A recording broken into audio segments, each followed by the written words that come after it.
12, your daily podcast on the Big 12 Conference, part of the Locked On Podcast Network, your team every day.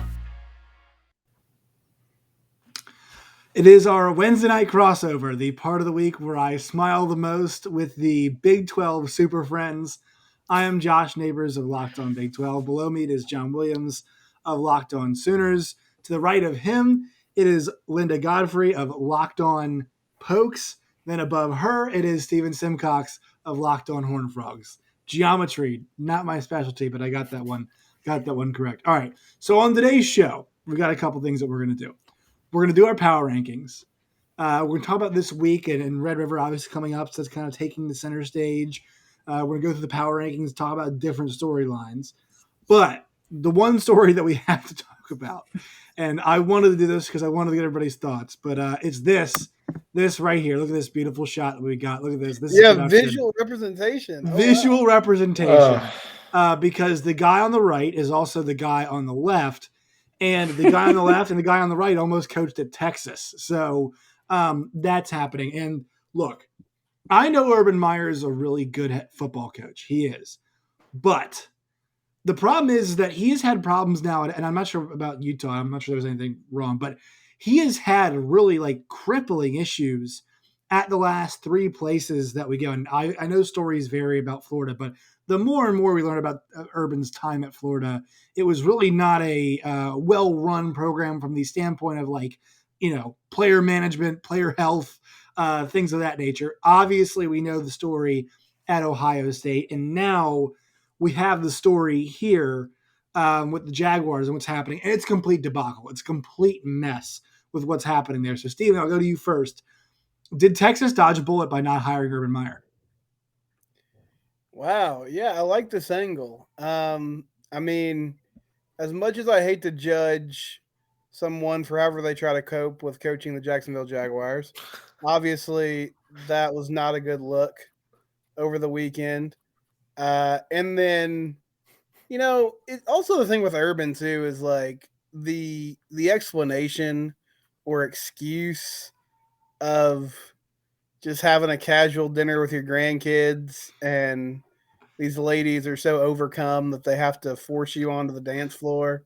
It's so lame and just dumb. So, yeah, they probably did, to be honest. I mean, Steve Sarkisian, aside from the team kind of falling flat in their face at Arkansas, has been great. He's rolling along. There's been no PR snafus.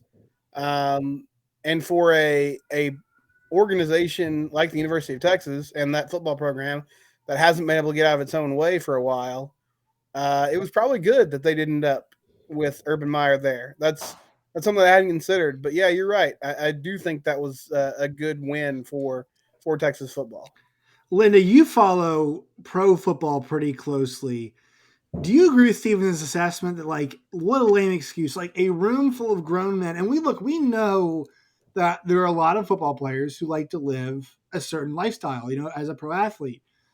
Could you imagine one of the NFL players, and I believe the report was that he apologized, not as a whole, but he went by position group to apologize. The reactions that those guys must have gave, it's dude, save it.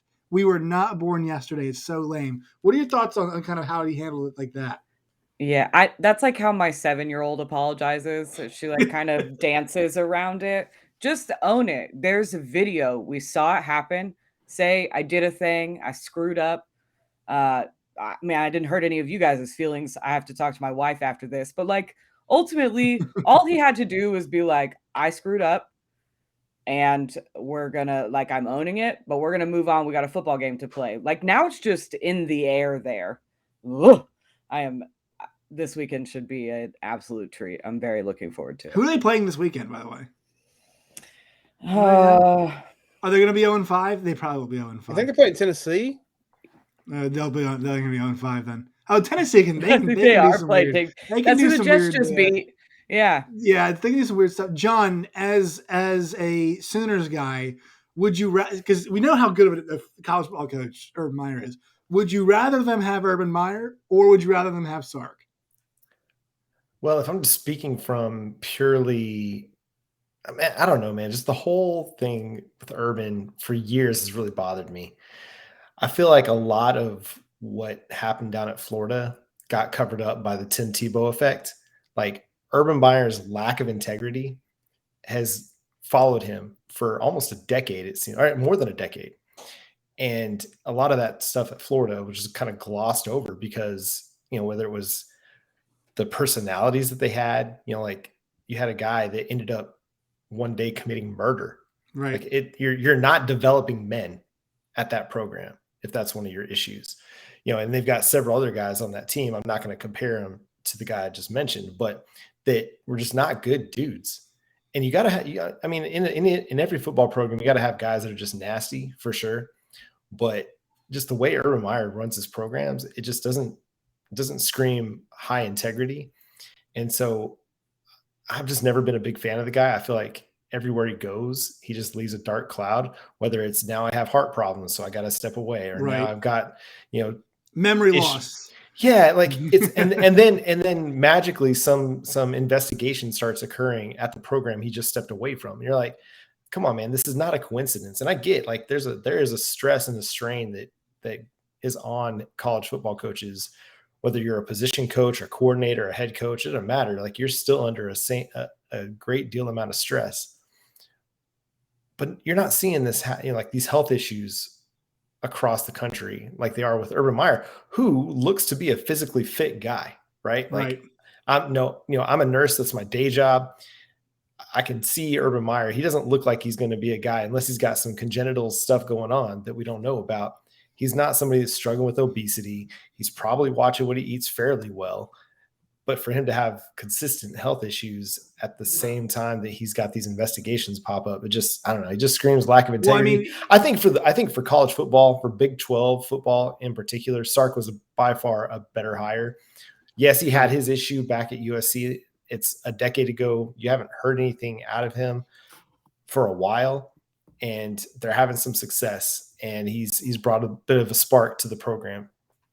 Yeah, I mean, I think that's actually what I wanted to bring up is like with Sark, there appears to be some real personal growth, right? Like there actually appears to be, at least publicly, there is personal growth. The problem is publicly for Urban Meyer, he appears to be the same person that he's always been. That is like the big key is like he has not changed. And look, while he is a wildly successful college football coach, this act that he tried to bring to the NFL is not worked. And it didn't work from day one. We all remember when he tried, people are forgetting this. Remember when he tried to hire Chris Doyle, who what's his first name? Chris Doyle or Smith, whatever his name was. Strength coach at Iowa, who was chased out because of, apparently racist remarks that he had made. And he tries to hire him. And a day later, the guy has to resign because like these are grown men. These are like the guys gonna be coaching.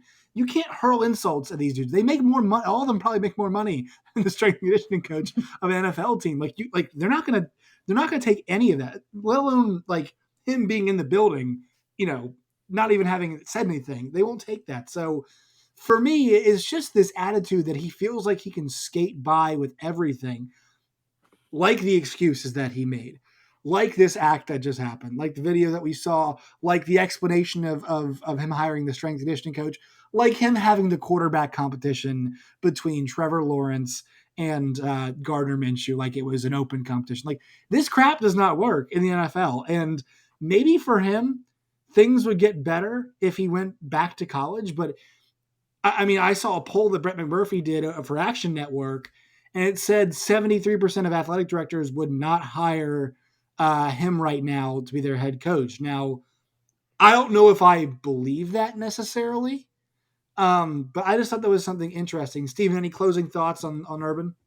No, I'm glad you brought up the McMurphy thing because I saw that today too.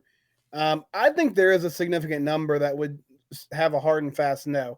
I also feel like that's a really convenient and easy thing to say. Yes. Like when he's not available and he's in the midst of a scandal like this.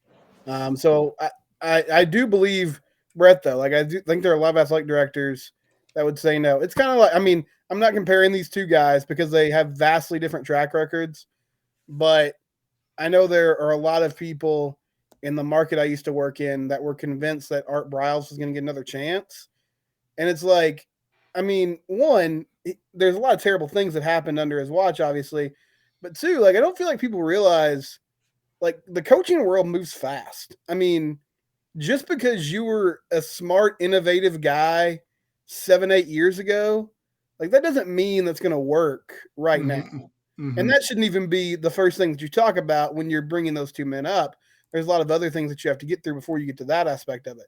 But, I mean, Urban, yeah, he was wildly successful. And the Ohio State reign was not that long ago. I do think there would be programs that take a chance on him. But I also feel like there's a lot that would just say, no, we don't want to deal with all the – and we don't honestly have the resources and the, things within our institution to deal with the PR backlash we would get if we hired him. Linda, anything else as we wrap up on Urban? No, I had blocked out that Trevor Lawrence Gardner Minshew battle though, so now I'm like mad about that, and it was several months ago. So what a race it was! What a race it was, John. Yeah, I just want to piggyback off what Steven said. Like, what program is going to feel comfortable with the potential longevity of Urban Meyer as their head coach? Like, you're going to sign a guy to a 5 to 10 year head coaching deal, and maybe 3-4 years into it, he's like, I'm good. Why did an NFL team trust the long? Like, I wasn't on board when it happened. I have been very vocally off board for a very long time and concerned about what it means for every rookie that they drafted this year. I mean, I think it ends up an entire new coaching staff next year if he makes it that long. I can't believe the Jaguars missed Doug Marrone. I mean, Doug Marrone's like a decent coach, but like things were clearly not going well there at the end. And they probably yearn for the days of Doug Marrone. Let's get to something positive, and that is our friends at Built Bar. Built Bar is the best tasting, best for you protein bar in this protein bar game today. Coconut, cherry bar chia, raspberry, mint brownie, double chocolate, salted caramel, strawberry, orange, cookies and cream, and German chocolate. Those are the flavors available right now. 17 to 18 grams of protein, calorie ranges from 130 to 180, only 4 to 5 grams of sugar, and only 4 to 5 grams of net carbs, and also the official protein bar of the U.S. track and field team. So go to built.com today. It's built.com. Promo code LOCKED15, LOCKED15, LOCKED15. You'll get 15% off today at built.com.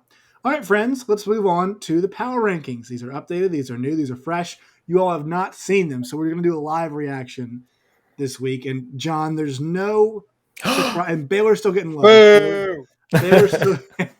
Baylor's still getting love in this graphic because it's the only graphic that we can find that's got space and the Big 12 logo on it. So there you go. Baylor's getting the love of the pylon. Oklahoma and Texas. I got them at 1 and 2. And I think, but Linda, before I bring you in here, Oklahoma's hand on number 1 because before, until somebody beats them, obviously they're going to stay up there. But John, we'd be lying if we had said, I actually thought the win was pretty good over Kansas State. I think if you wipe out that Knowles kickoff return for a touchdown, it ends up being a 2-score game, right? So they took care of business on the road, and that was a late kick return that ended up etching it out for them, that made it a little bit closer. But a lot of talk this week from the coaching staff of Oklahoma about how practice wasn't great last week. Alex Grinch always talks about it, but Lincoln Riley echoed that too.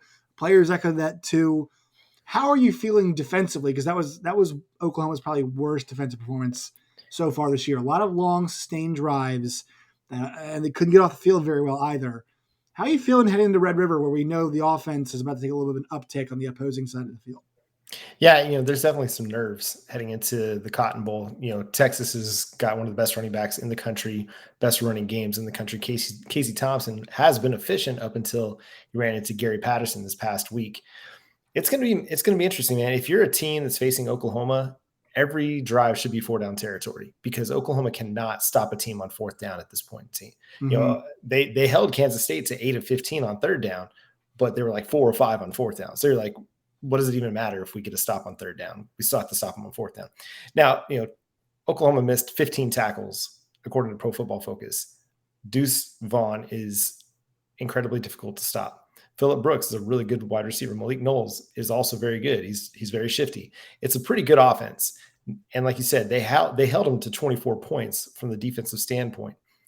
it was a 2-score game for a lot of the fourth or the second half. Oklahoma opened it up in the third quarter and kept it a 2-touchdown game for a lot of that until that kickoff return for a touchdown. A lot of things had to go right for Oklahoma. They had to recover an onside kick at the end, had to get the double review to catch that double touch by the kicker to overturn the onside kick recovery by Kansas State. And so some things had to go right. I thought it was still their best win of the season. I would agree. You overcame a team that had beaten you twice in the last 2 years, and a team that's really a good football team, a well-coached, a tough-nosed football team that has given you fits. To me, it's like a rivalry win. You take the win and you just go. You try and get better and you learn from it. It was a bit of a weird week. They had Delaware Turner Yell that was announced that he was going to be unavailable. Justin Harrington entered the transfer portal like the day before the game. So a lot of moving parts in the secondary. Hopefully they get Woody Washington back this week. A lot to improve upon from the win over Kansas State, but I thought it was a good win. Linda, did I miss the mark here? Should I have put Oklahoma State number 2? Here's why I didn't.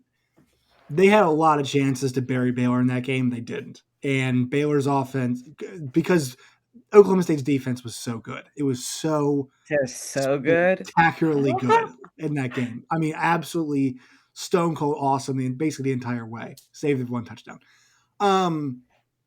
Their offense needed to punctuate that performance. They had a couple chances to pull away, and I'll be honest, my guy Spencer Sanders not making the requisite throws at certain times to do it. They asked the defense to keep coming up big. They kept doing it.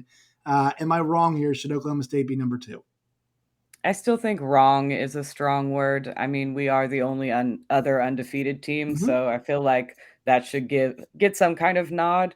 I know Texas has a really good offense. I'm very excited about the game this weekend, especially since I won't have an Oklahoma State game to really up my stress levels. I'll get to just enjoy football for a weekend. But like you said, that defense, I just feel like that defense is going to keep us in every game this season. We turned it over 3 times. We didn't create any turnovers outside of 4th down stops. So to lose the turnover battle and still come out with a win, I just think our defense is so much better than maybe a stat sheet shows. And they're doing it through injuries with young depth. So that's super exciting for future prospects. Jim Knowles is, I'm going to nominate him for president, I think next season. I don't know how presidencies work. Oklahoma. It's 2024 next year. Yeah, let's do it next year. But I do think that defense can keep us in games. And if offense can stop having, 3 turnovers a game, if they can cut the mistakes out, then we're in every game we play this season. Now, Steven, you guys got a good look at number 2 last. Yeah, okay, first of all, can Gary Patterson stop talking about other teams? This week with the Bijan Robinson comments. So in case you guys didn't see it, and Steven, correct me on the comment here, but basically he was like, I would never run Zach Evans as much as Bijan got ran last week.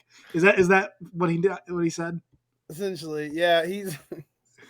He makes a comment once a week that everybody gets to dunk on. It's just poor Colin Post from the school paper tweets something out, and his mentions are just in shambles. Because here's Gary at Thanksgiving, and he's got to talk about the vaccine again. He's like that guy. He's got to go there. Everything's fine. And he said he would never run Bijan, or he would never run Zach 35 times like Bijan Robinson. So, number one, I mean, yeah, on the whole, his statement, the premise of it, I understand. Here's the problem is you just lost the game, and the player you're talking about single-handedly won the game for the opposing team. And this was the context really matters here, because what we talked about last year with Bijan Robinson, criminally underused, right? Criminally underused. 2, what did Sark say at the beginning of the season? In certain spots, I will use him as much as I need to get the job done, which he did. Do I think he's been overusing him so far this season? Actually, no, I don't. I think he's been used the right amount. This was some overusage, but Oklahoma State, I mean, we're seeing some Jalen Warren games where he's getting 30 touches, right? So, and nobody's talking about that. So, and personally speaking, this is not just my opinion. Bijan's a guy, let's be honest, he's going to be the best player on every single field he's on this year. He should be in the NFL next year. I would say Bijan Robinson is the best player on the field this week. I think now Oklahoma might have who's better than Bijan Robinson, John? Oklahoma might have 2 through 10. Bijan Robinson is the best player. Fight. Bijan Robinson is the best player on the field. But my point is also too, Steven, in that game, I mean, Casey Thompson tried to give that thing away a few times. His decision making was really poor. I thought he made a few bad decisions. I think TCU had at least 2 dropped interceptions, maybe more than that, over the course of the game. And look, TCU is not the 9th best team in the conference. I think they end up being higher than this. But they've got to find a way to capitalize. And I will say, if Oklahoma this week can successfully take out Bijan in some way, shape, or form and make Casey beat them, I think they're going to have a pretty good week, because if Casey Thompson looks anything like he did last game, there's no chance Texas wins this football game. I'd agree with that. Yeah, I want to go back to the Zach Evans thing for a minute, because so one, they are like, him and Bijan are different body types. Like Zach is more slight, he's more slender, but he had 15 carries. Like, I feel like I'm in some bizarro world right now. I think if Gary Patterson was the lead in a rom-com, which I know is not a visual that a lot of people want, but if that were the case, we'd be at the part of the movie where like he found the person that he wanted, like he found the type of person he wanted exactly, and he can't commit. I mean, for the past 3 years, I've been watching as this guy has wanted to slow things down, just play good defense, just run the football. That's all we want to do. We don't want to put the ball in the hands of a young quarterback. We're not going to run any up tempo. Like we're going to be like a Big Ten football team. Jerry Kill's in the staff, who's most famous for eating a dilly bar in the snow in Minnesota in the middle of the winter. Like he's a football dude. This is what he does. He used to recruit corn-fed kids to come up there and run the ball 30 times. Factual. And now they have a guy who at best will be here for 3 years. Like that was another part of the comment that was weird, is Gary said that both Zach Evans and Bijan Robinson will be at school for 4 years. No, they won't. These dudes are not getting degrees. Right. Like they are gone.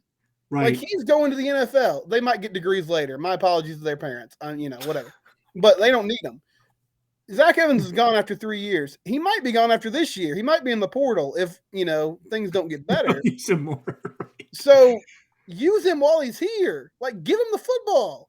But what are we doing? And, you don't have to give it to him 35 times. And I will say, he does have a habit. And I don't know if this is some weird agreement that they have, some handshake deal they have to get him there since he's a 5-star talent. But, like, he does a lot of this. I mean, he's tapping the helmet after 2 or 3 carries sometimes, where it's like, really? You're worn out right now? Like, we're in the middle of this drive.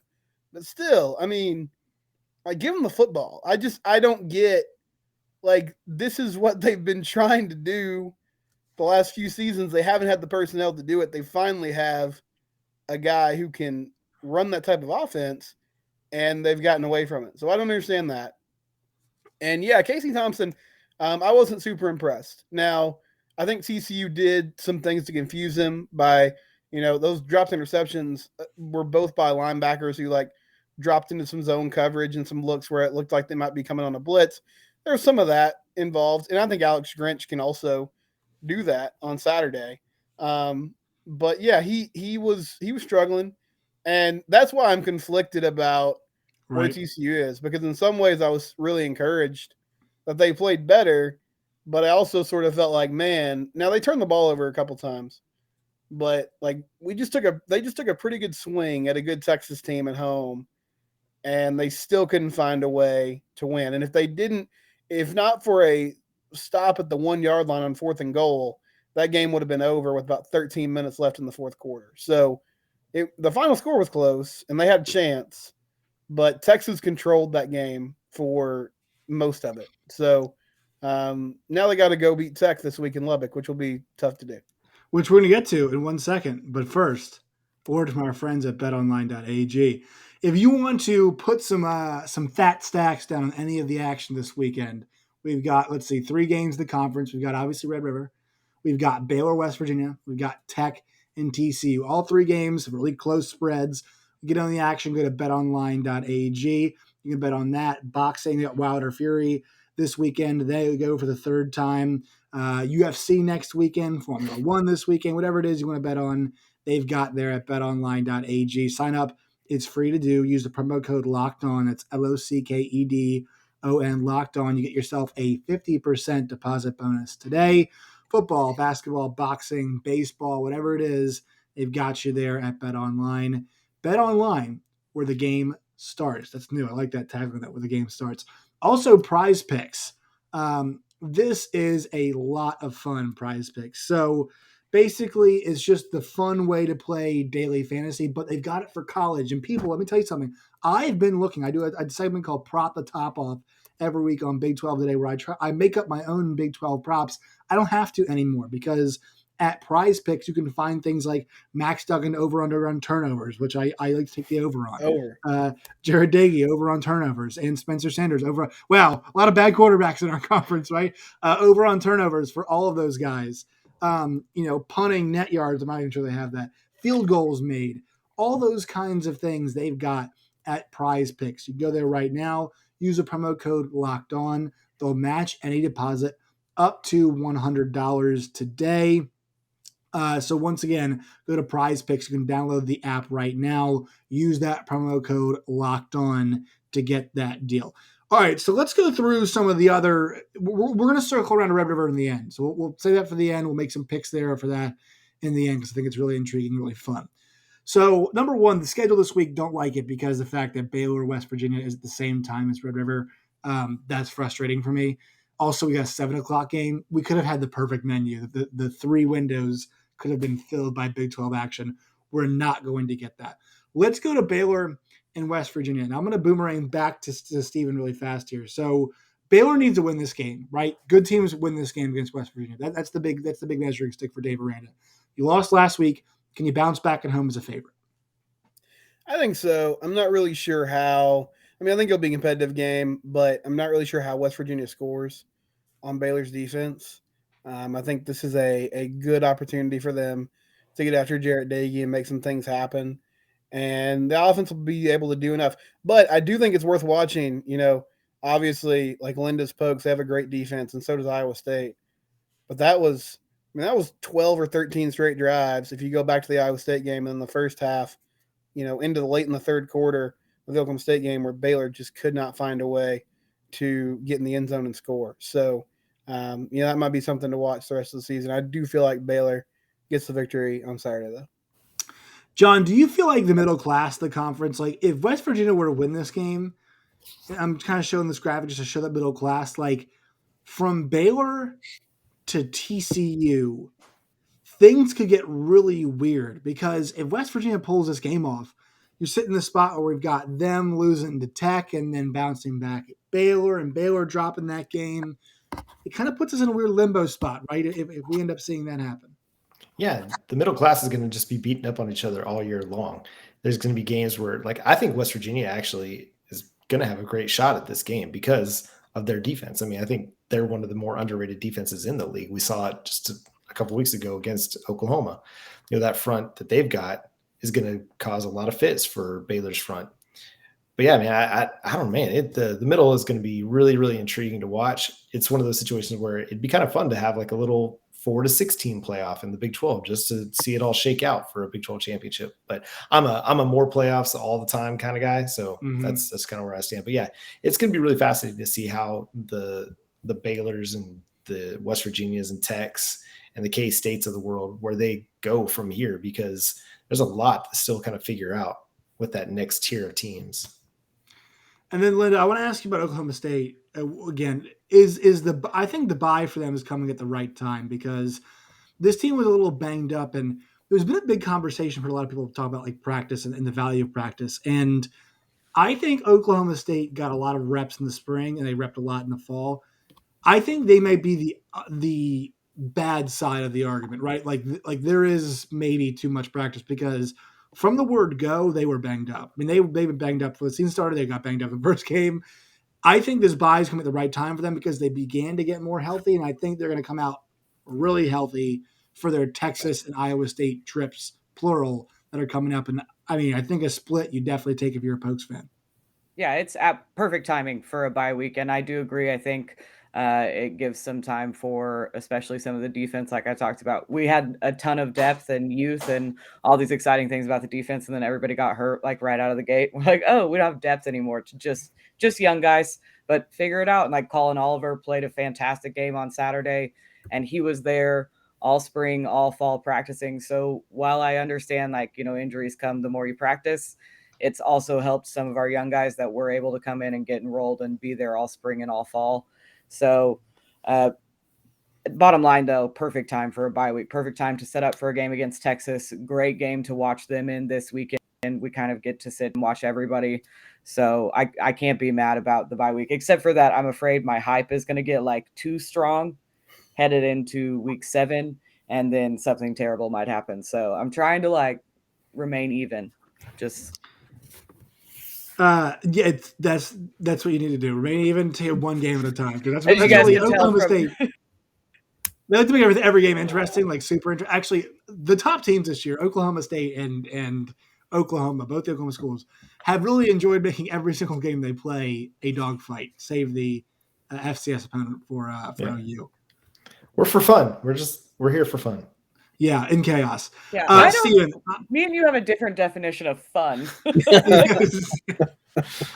Steven, I want to. You have another one of those games this week where this is like, if TCU wants to throw the wrench in the middle class, they have a chance. They have the opportunity to do it because, weirdly enough, I don't think people are talking about this. Texas Tech is 4-1 with a chance at home against TCU to go to 5-1. And I think, given the circumstances, given the injuries, they've had their quarterback, at wide receiver, at running back, at offensive line, at corner. I mean, they've been pretty banged up. Texas Tech has a chance maybe to climb the top half of the conference, or TCU can just go on the road and say, nah, welcome to the middle class. Let's all have fun and ping pong around here in the middle. Right. Yeah. As if, a night game in Lubbock was not stressful enough. I think Eric Ezukanma, his status is going to be huge in this one for Texas Tech. Is he back from that injury? But I was super impressed with their ability to go on the road and get that win in Morgantown. Like, that surprised me. I thought this would be a game CCU could handle. I think the line's like 1.5. I mean, it's a coin flip, which seems about right. One subplot to this game too, Sonny Cumbie, who's now calling plays there at Tech, he became the scapegoat for the fans for the TCU offensive struggles the last few seasons. And he obviously knows Gary's defense pretty well. I know that Gary understands his offensive system well and what he wants to do. But I'm just wondering, how much he's excited to get a chance to maybe make a statement and get that Tech offense rolling. Can TCU slow down that run game and force Henry Columbia throw? I think that'll be a huge key. I still feel like this is a game that is winnable, obviously, and they should win. But I was definitely had my eyebrows raised when, Tech went on the road and won that game, especially going up 17-0 in the first half like that against West Virginia. That was impressive. I was smiling while you were talking because I was just thinking about like the idea that, Henry Columbia throws the ball 60 times and after the game, Gary's like, I'd never make Max Nuggets. His arm might fall off. I'm against winning. Can't have my guys throwing it or running it too much. I don't want to win if it's not the right way, right? I don't want to win if it's the right way. All right. Can't have my middle linebacker tackling 15 times. No, it's too many hits. It's too many hits in the shoulder. All right, so let's get to the big game of the week. It's Red River.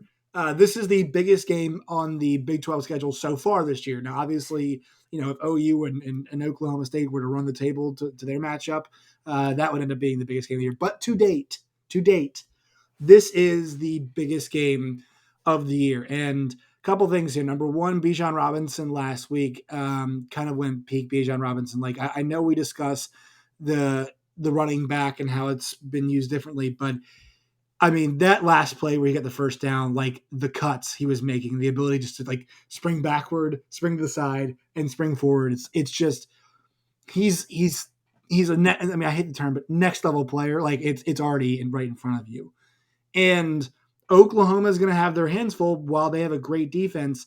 Their job is to not let that first drive that we saw against West Virginia, those multiple drives we saw from Kansas State, if they can limit those long drives, they're going to have a chance. This game's going to be close. I'm not going to give any points in this game. I would not I would not give points is what I'm going to say here. I'm leaning towards Oklahoma. John, I'm sure you're probably with me on that. Yeah, I do think Oklahoma wins. I do think it's going to be a close game. I could see it ending on a Gabe Brkic, field goal. It's going to be tough, man. Bijan Robinson is really, really good. He might be the best player on the field on Saturday. Nick Bonito might have something to say about that as well. Yeah. But a lot of it's going to come down to how well do they contain Casey Thompson. I mean, they've had a little bit of a trouble with the read option this season, overcommitting to the running back, letting the quarterback just run free, not containing the edge. If they overcommit to Bijan, which they're bound to do because he's the truth, then Casey Thompson's going to have opportunities to have some free lanes to run from. They got to really be sound technically on the read option, and they've got to have to limit some of his kind of more efficient passes. It's going to be tough, man. It's always a tough game, whether Oklahoma's the number one team in the country and Texas is unranked, or they're both ranked teams. It's always a tough matchup. It doesn't really seem to matter. I think a lot of it is going to depend for Oklahoma. How well do they tackle Bijan Robinson? I mean, they missed 15 tackles last week against Kansas State. Bijan Robinson leads FBS in missed tackles forced, according to Pro Football Focus, with 51. Side note, my guy Kennedy Brooks with about half as many carries has 41 missed tackles forced. So anyway, just want to put that out there. We're the worst offensive line. Yeah. I would say. So, I mean, it's going to be tough. The thing I said was the key in talking with Longhorns Wire was they're going to have to rally. I mean, they got to get multiple guys to Bijan Robinson, and that still may not be enough. Like, they got to get 3, 4, 5 guys to him to tackle him on every time he touches the ball, because he's going to touch it a lot. I mean, Steve Sarkisian wrote him last week. He's going to ride him again this week because he knows that that's his path to victory against Oklahoma. Linda, as an Oklahoma State supporter, and this is not just like an esoteric question. This is like, hey, for the race in the conference, which way are you going? Because if Oklahoma were to win, then that kind of sets up Oklahoma State to maybe land that knockout punch to Texas as a contender in the Big 12 by handing them a second loss the upcoming week. Or you could go the route of, hey, a loss there puts us – a loss for Oklahoma puts us at the top of the conference, and it's kind of the race is on from there. How do you view it as an Oklahoma State fan coming into this week, and what's your pick? I'd love it if both could lose, but that's not really like we're not living in my world. So. But no, I think it'll be a really good game. I think it's probably going to be a high-scoring game, but I said that a couple of weeks ago, and it was a defense knockout. So maybe I don't know anything, but I do think there's going to be quite a bit of points put on the board, and I'll probably not pull for either team. But if Texas wins and we're the only team with a 0 in the loss column, I can't say I'll be mad about that. And if it makes me vain and petty, well, then so be it. What's your pick? I'm going Texas. Okay. All right. Well, there you go. All right, Steven. I'm not really sure TCU's got a vested interest here, except Texas losing. I guess that's a vested interest. But TCU. So TCU, what do you think there, Steven? I'm back. Don't worry, folks. We'll just roll with it. Can everybody hear me? Yeah. We're good. We're good. Can you guys hear me? Yep. We can hear you. Yeah. Yeah. Okay, Steven, yes. As a TCU fan, vested interest, what's your pick here? Yeah, I mean, you always your vested interest is always in the Horns losing. But I will say, I don't know if it's just recency bias, but something that sticks out to me, Jeff Howe, who covers the Longhorns from 247, a few times we have him on the radio show, he'd always tell us this game always comes down to who's more physical at the point of attack. And I think that's Texas right now, which is funny to say because I would not have said that before the season, but with the way they run the football, with Robinson, I just think that's going to be the difference in the game. So I'll take the Horns, but I wouldn't be surprised either way. We'll see. It's, as John said, it's always a knockdown, drag-out game, regardless of the records. Yeah, I mean, I could see this being a high-scoring game. I also could see this being one of those where, like, I thought last week, actually, Oklahoma obliged Kansas State in the long drive game. I thought Spencer Rattler outside the interception was brilliant the entire day with the football in its hands, making the right decisions. And Oklahoma was okay because their offense hasn't been super explosive so far this year, but they don't always have to be. Like last week, they showed they actually didn't necessarily have to be. So I could see this being one of those games where almost, like Linda's saying, it feels like the offenses are having a lot of success, although it's not necessarily manifesting itself on the scoreboard, right? Like they're driving, but they're not necessarily putting up a ton of points. So I'm leaning OU right now, but like I think, like John said, it could be a Gabe Burkich field goal there at the end. And I'm always pumped. I'm always pumped to see the fans sunburning, in the stands because it's 1,000 degrees in the first week of October. It always makes me very happy that I live in the state of Virginia. It's always cool, the state fair vibe. And look, for the people that are complaining about Iowa State or Iowa and Penn State not getting game day, number one, and this is one of the best like 3 rivalries in college football. All right, I think that's there. Number 2, Penn State Iowa is on Fox, and I believe I don't know if Big Noon Kickoff's going there because obviously it's not noon, but I believe Fox will have a ton of coverage. Also, 3, this game is on ABC. So what do you want ESPN to do? Go give more coverage to Fox as they're going to have this big game this week, or they've got a marquee matchup, a huge rivalry on their airwaves where they're just not going to promote it? Come on now, that's ridiculous. Any closing thoughts? Anybody? John, I'll let everybody go around because I just went on a rant. Anybody have anything to say before they want to go? Any rants? Anything to get off your chest as we're here closing out the show? John, I'll let you go first. Yeah, I want to echo what you said. Spencer Rattler was really good last week. He had 3 incompletions. 2 of them were on miscommunications, I think, between him and his wide receiver. The wide receiver is going down the field. Spencer Rattler's reading that as a back shoulder fade. He throws it short. One of them was the interception. One of them went out of bounds. So Spencer Rattler is going to be key for Oklahoma. I think he's going to build off what he did last week. Steven, any closing thoughts here for us? I already went on my rant, so I'll spare you guys. But I think it's a good slate, and don't sleep on TCU Texas Tech at 6:00 on Saturday night because I feel like that's going to be fun. I will be all in on that game. I will be watching that game for sure. Linda, any closing thoughts? I mean, you guys didn't tell me how good Oklahoma State was enough today, but other than that, I have them number 2 in my power rankings over at the Sooners. Woo! I had them number 2. All right, so perfect. That's all I needed. I just some validation. All right, Linda, in the back seat, we'll go around again. Plug the show, where to find it, all those things. You can find the show at locked_on_pokes on Twitter and me at Lindellians on Twitter. Steven. At Locked On Horned Frogs on Twitter is the show. I'm at Simcox Steven. John. At John9Williams on the Twitters and at Locked On Sooners on Twitter and Locked On Sooners podcast on Facebook. You can find me at JoshNeighbors_ on Twitter. You can find the show at LO Big 12. You can find Locked On Big 12 podcast on YouTube, and you can find us on the other podcast platforms as well. As always, Big 12 Super Friends. It was fun. We'll see you guys next Wednesday.